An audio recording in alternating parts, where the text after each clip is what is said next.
ဟုတ်ကဲ့ဒါကတော့ Eerie ရဲ့ episode 2ပါဒီဘက်မှာသူခရီးစဉ်အတွက်ရေးချခဲ့တဲ့ဆိုင်ကယ်ရဲ့ရွေးချယ်ရတဲ့အကြောင်းရင်းတွေကိုပြောပြပေးတော့မှာပါ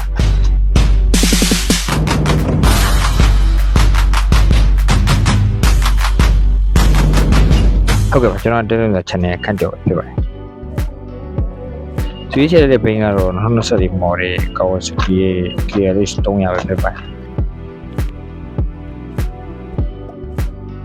တခုကောင်းတာတော့ Kawasaki brand ကကြမ်းခိုင်မစင်းမှာစရုပ်ထအဆင့်မြင့်နေပါပဲ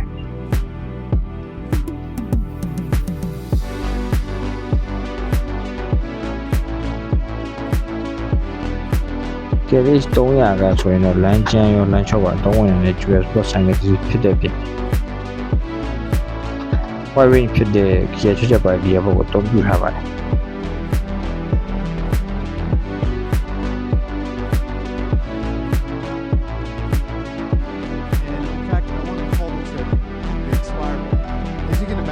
ဒီဘက်တူကြီးအတွက်တင်တော်မယ်လို့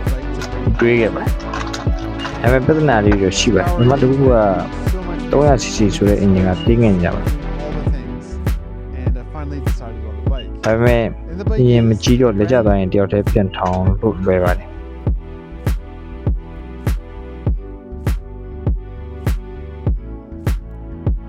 နောက်ထပ်ပြဿနာတစ်ခုကသူ့ရဲ့စီတိုင်းကြီးပါတင်းငယ်ပြီးတော့ခြေပြေးထက်တာ200 km အထိပဲမောင်းခံမှာပါ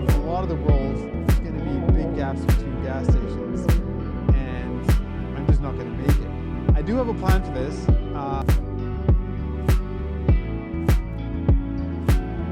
အခုက service interval ပါ service ဝင်မှုအချိန်ကအတော်လေးမြန်နေတာပါပဲဥ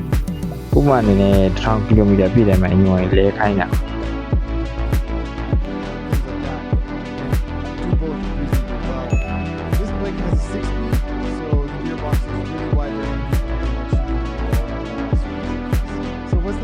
သူကဒီ episode မှာဒီလောက်ပဲပြောပြထားပြီးတော့ဒီ brain နဲ့ပဲတော့မောကဒေါ်လာနေမှာစမ်းသွားမောင်းနေနေတာပေါ့မတင်ထားပါ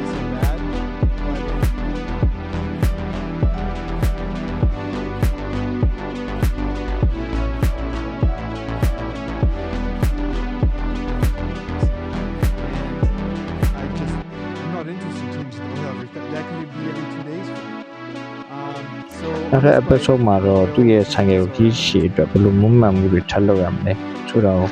မြင်တွေ့ကြမှာဖြစ်ပါတယ်